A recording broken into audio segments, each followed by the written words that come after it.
Na boa, galera, que série inacreditável. Não tem essa de anti-herói não, hein? O Pinguim é vilão e pronto, acabou, não dá pra passar pano. Esse episódio deixou vários ganchos que vão se conectar com The Batman 2 e nesse vídeo você vai entender tudo isso, beleza? Show! Além da pergunta que não quer calar, né? Cadê o Batman? O Batman fez falta nessa série ou não? Será? Bom, galera, em primeiro lugar eu preciso dizer que tudo nessa série foi muito bem feito. Roteiro, direção, fotografia, é tudo uma verdadeira aula de audiovisual. Inclusive o Colin Farrell, que interpreta o Pinguim, e a Kristen Milioti, que interpreta a Sofia Falcone, ou Sofia Gigante. Na boa, galera, eles merecem indicações ao Emmy. Se eles não forem indicados, pelo menos é muita injustiça. Eu considero o réu, então, culpado e condenado à pena máxima 30 anos de reclusão. O Pinguim, galera, é simplesmente um vilão sem redenção. A série mostra isso com vários detalhes. Ele é manipulador, egoísta, mentiroso. E essa cena final polêmica do último episódio em que ele mata o Vic simplesmente crava isso. É tudo sobre ele. Tudo que acontece tem que ser de acordo com o que ele acredita, com o que ele quer. Que nojo. Ele quer estar no topo. E ninguém pode ficar no caminho dele. Ninguém mesmo. Na cabeça do Coringa, o que ele acha e o que ele quer é lei, é regra. E todo mundo em volta tem que se encaixar. Como ele mesmo disse, o Vic seria uma fraqueza pra ele. E mesmo gostando do menino, nessa cabeça doentia dele, ele entende que precisa matá-lo. Não!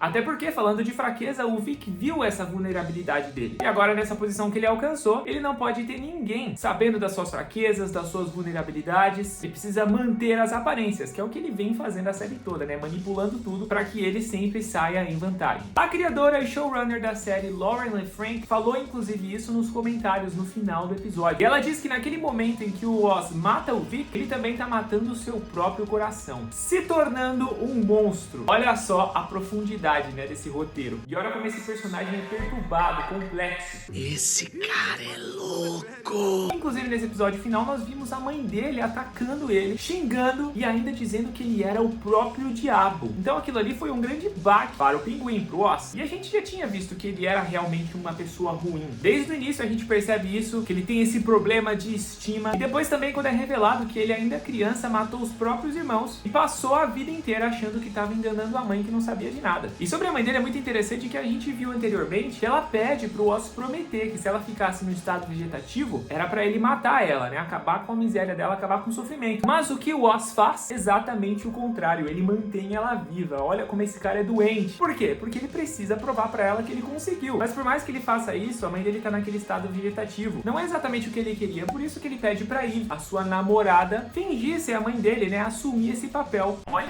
que bizarro. É droga. E sobre a questão da criminalidade, ele simplesmente elimina toda a concorrência. E ele conquista aliados fiéis com o seu jeito manipulador. O Pinguim agora é oficialmente o chefão do crime de Gotham. A Sofia tá fora, os Maroni estão todos mortos, a Tríade também já foi pro saco. Caiu e morreu. Então agora tem uma nova pessoa no comando e uma nova equipe formada do crime. Sobre a Sofia, a personagem permaneceu viva, né? Pra ela deve ter sido muito pior do que morrer, porque ela simplesmente voltou pro Arkham. E a presença do Dr. Julian ali pode indicar que ele está cuidando e fazendo de tudo para que a Sofia não passe pelos mesmos problemas que ela passou. Mas mesmo assim, né, pessoal, pra ela é uma coisa horrorosa. Ela chegou muito perto de ir embora e recomeçar a vida dela e não conseguiu. Fiz o que eu pude, não consegui. Inclusive, ela queima a mansão dos Falcone, né, junto com a roupa ali do pai dela, num ato de vingança e de ruptura também. Mas o Oz acabou sendo mais esperto e conseguiu derrotá-la. É interessante que nós temos uma carta de ninguém mais, ninguém menos que Selina Kyle, a Mulher Gata, interpretada pela Zoe Kravitz lá no filme Batman. Ou The Batman, ou Batman, como você preferir. O Batman! Ou seja, ainda tem a possibilidade dessa personagem aparecer futuramente em The Batman 2 ou 3, ou até mesmo em mais uma série derivada desse universo. Porque, galera, Pinguim foi simplesmente um sucesso de público e de crítica. Então é claro que agora eles podem investir em uma produção parecida, que vai expandir ainda mais esse universo.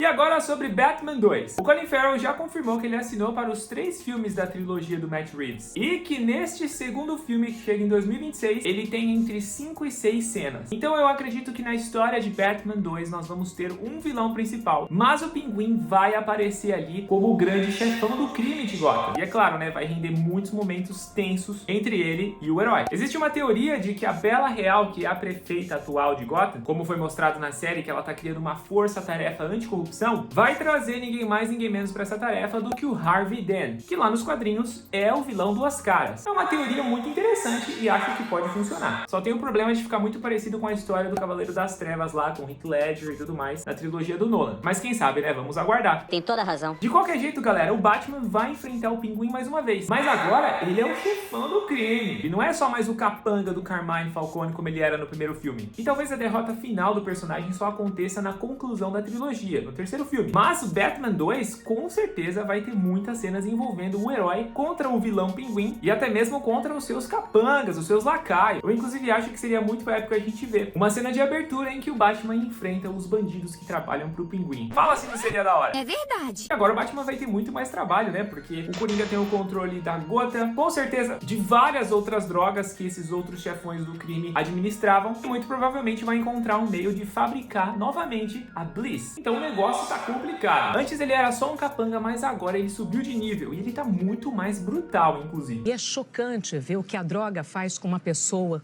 com uma família. Então em The Batman 2 nós vamos ver ele tocando o terror em Gotham e enfrentando o Batman com muito mais força e recursos. E Batman 2 vai mostrar essa guerra entre o herói e a prefeita contra o crime em Gotham. De um lado eles tentando reerguer e limpar a cidade, né, o lado bom, enquanto o Pinguim e outros vilões tentam simplesmente tomar conta da cidade e expandir o seu império de crimes. Tá, mas beleza, a gente tá falando aqui das coisas boas. Será que essa série não tem nenhum erro? Olha, galera, ela tem pequenos erros e eu vou falar quais que são na minha opinião, beleza? É claro. Eu acho que faltou mostrar a origem das cicatrizes do Oz. Por que ele ficou com aquele rosto deformado? A perna e o pé a gente sabe que ele tem uma deficiência. Mas por que o rosto é daquele jeito? Quando ele é menino, ele ainda não tem aquelas cicatrizes. Eu acho que a série quis deixar subentendido que ele conseguiu aquelas marcas conforme ele crescia, né? Na sua adolescência, cometendo ali pequenos delitos e trabalhando pro Rex Calabrese. Enfim, se envolvendo em outros problemas. Mas ficou meio incerto. Inclusive, se a mãe dele tem alguma coisa a ver com isso. Porque a Sofia chega a falar isso no episódio anterior, né? Que foi a mãe dele que o moldou. Então eu pensei que podia ter uma coisa meio traumática ali envolvendo as cicatrizes dele, mas a série não quis explorar. Eu achei que faltou. Correto. Sobre essa questão de cadê o Batman? O Batman não vai fazer nada, o Batman não vai aparecer. Bom, galera, na minha opinião é o seguinte, essa série é do Pinguim. É o desenvolvimento do personagem. Então não havia necessidade do Batman aparecer. Porém, eu acho que faltou o Batman ser referenciado em alguns diálogos rápidos, ou até mesmo nos noticiários que a gente sempre via nos episódios. Dava facilmente pra colocar algum jornalista, um âncora, falando a respeito do Vigilante Mascarado, inclusive de aparições dele em outros lugares, pra explicar essa ausência do personagem nos eventos principais da série. Então eu acho que nisso a série falhou. Boa noite, Batman. Mas o fato do Batman não aparecer, pra mim é totalmente acertado, porque o foco está nesses personagens e não no herói. E o mais bacana dessa cena em que nós vemos o Bate-Sinal é que ele aparece logo depois no momento em que a Eve, interpretando a mãe do Pinguim, diz pra ele que nada pode ficar no caminho dele. E aí o Bate-Sinal aparece no céu, dizendo, não é bem assim não, meu chapa. O Batman tá chegando. Demorou, mas vai chegar. O caminho vai se revelar.